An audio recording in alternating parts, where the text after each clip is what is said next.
The Lumad is a collective term for several indigenous peoples groups in Mindanao such as Manubo, Higaonon, Mandaya, Subantibuli, Balaan, and others. They are non-Muslim indigenous community who have preserved their ancestral domain, governed system, spiritual belief, and strong connection to the land.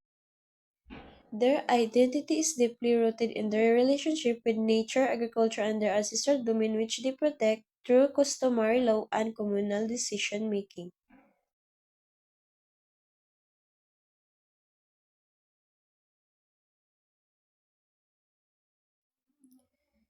Lumad communities are found in prominent mountains area in Bukidnon, Aguas Surigao, Davao Region, Cotabato, Caraga region is a rich and forest river mineral resources. Historical background before colonization, Lumad group had their own political structure, peace council like the Dato leadership and traditional laws.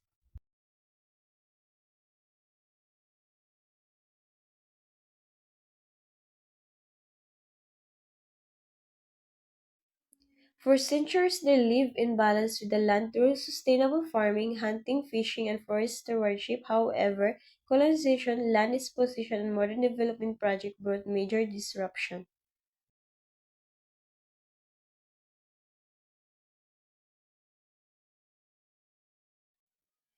Number 1. Land disposition and ancestral domain encroachment.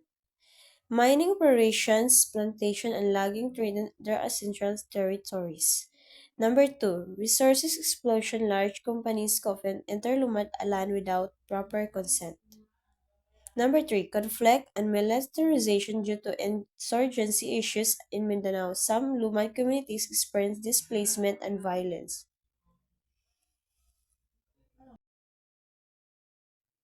Number 4. Discrimination and marginalization. Many Lumad still face stereotypes, limited access to education, and exclusion from mainstream policies. Number 5. Cultural erosion. Younger generation are often pressured to abandon tradition due to migration, displacement, or modernization. Reflection: how respecting IP rights builds sustainable and just peace. Respecting indigenous people rights is essential for long-term peace, especially in conflict-affected areas like Mindanao.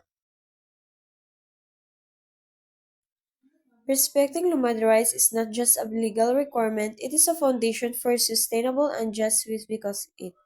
And that's all. Good evening, everyone. We are the group of Gala, Rizal Joy, and Rani Meros Rundina.